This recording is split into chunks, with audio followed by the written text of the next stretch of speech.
Welcome to the Galápagos Islands of Ecuador, easily one of the most unique and exciting places we have ever visited. Filled with interesting wildlife on land and underwater, dramatic landscapes, and great people.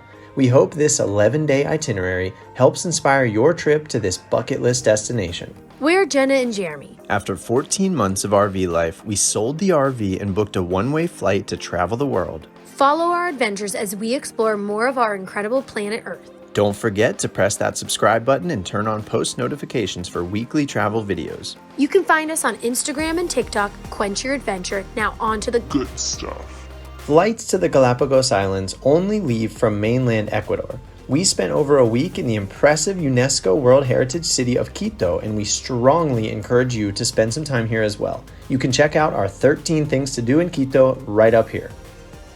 Know that this itinerary is a bit more of an overview, and if you want to see more from each place, you can check out those respective videos. Day 1, arriving to the Galápagos. We flew one way from Quito to the GPS airport on Baltra Island, which is adjacent to Santa Cruz Island, where we'll spend our first 3 nights. The flight was only $99 per person, landing at 1:30 p.m.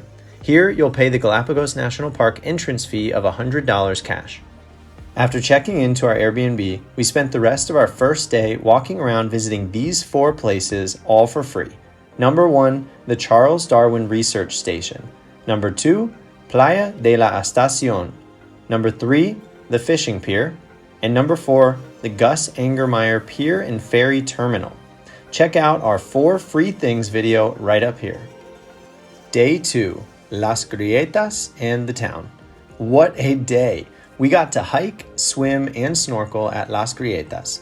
A visit will cost you $10 per person, and it's a very unique place and worth the visit. We spent a couple more hours at our favorite spot, the Pier, to enjoy the wildlife. You can check out the Las Grietas video right up here, and we also share what we ate that day and how much we spent. Day 3, scuba and snorkel. Our plan is to do one big paid excursion on each of the 3 inhabited islands that we'll be visiting. Excursions in the Galapagos are not cheap. We spent $280 total, which I think was $160 for my 2 dives and $120 for Jenna to snorkel while we dove. We went with Macarron Scuba, and we definitely recommend them. That video is linked right up here for you. Day 4, travel to Isabela Island. Isabela is the only one of the 3 inhabited islands without an airport, so we're taking the early morning speedboat. It's $25 per person one way and about a 2.5-hour journey. After checking into our place and eating some lunch, we rented bikes to explore some nearby trails, and we managed to get our very first up-close encounter with the famous Galápagos tortoises. Learn more about that experience and get a tour of our room in this video linked right up here. Day 5, sick day, or for you guys, maybe a chill day. We were scheduled for the Los Tuneles tour on this day, but I got really sick through the night with what we think was food poisoning. Jenna and I ate the same food and she was mostly fine, so maybe it was just random, but it definitely left me exhausted and we weren't able to do anything noteworthy on this day. But you're about halfway through the trip, so maybe take some time to just walk around, enjoy some of the local sights, and relax. Day 6, Los Tuneles tour.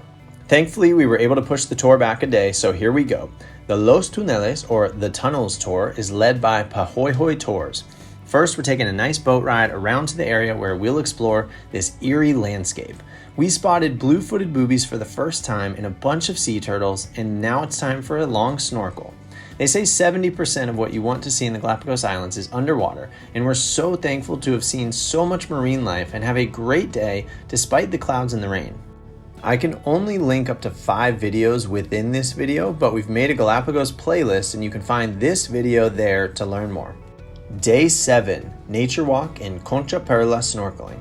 We took a lovely morning walk along the Sendero de los Flamencos, or Trail of the Flamingos, and we were not let down. Check out these beauties right here. And for our afternoon, we found the best free snorkeling spot here in the Galápagos Islands, Concha Perla. This was the experience of a lifetime. I cannot tell you how thrilling and entertaining it is to be surrounded by these playful sea lions in the water, and you'll likely experience heaps of other marine life here as well. We have a longer video about this experience you can check out as well. Day 8, travel to San Cristobal Island. To reach San Cristobal Island, the 3rd and final inhabited island here in the Galápagos, you'll have to take the 2.5-hour morning speedboat back to Santa Cruz in the morning for $25, and then take the afternoon speedboat another 2.5 hours to San Cristobal for another $25. It's a strange day with the in-between, but we spent this time on Santa Cruz eating, drinking smoothies, working, planning, and enjoying more wildlife entertainment from the pier, all with our luggage, of course. Upon arrival to San Cristobal, we toured our Airbnb and enjoyed a sunset on the beach with the most sea lions we have ever seen. A very nice welcome to our last island. Day 9, 3 free things. If you watch our 3 free things to do video here in San Cristobal, you'll see that our experience at Laguna El Junco was a bit of a letdown due to the weather, but it's worth watching this video because we talk about a potential alternative plan that could have been better. We spent our afternoon and evening at both Playa Punta Querola and Playa de los Lobos. Both spots are lovely and worth checking out, especially for sunset. Day 10, 360 tour. For our final excursion, we're taking a 360-degree tour around the island of San Cristobal. We had the best time swimming with even more sea lions and sea turtles than on Concha Perla and in even clearer water. We saw our first red-footed boobies from a distance, along with many other cool birds. You're in for some unique landscapes and lovely contrasting colors as well. For the grand finale, it's snorkeling around Kicker Rock, which we would love to do again. The last video we posted shares all about this day if you'd like to watch. And day 11, departure day. To recap, we flew into the GPS airport near Santa Cruz, where we spent our first 3 nights, then 4 nights on Isabela Island, and 3 nights on San Cristobal Island. Now, we're flying from here, San Cristobal, back to the mainland, but instead of going back to Quito, we're flying to the city of Guayaquil for a night before our next flight to Santiago, Chile. 10 nights in the Galápagos Islands, and we would do it again in a heartbeat.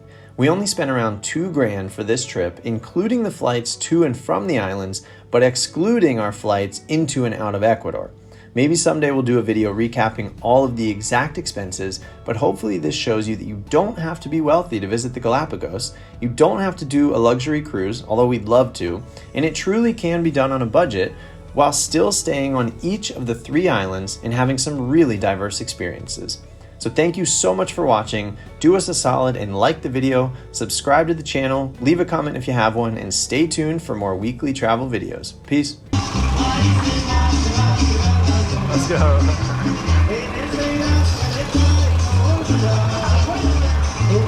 Oh, That's like wow. scary.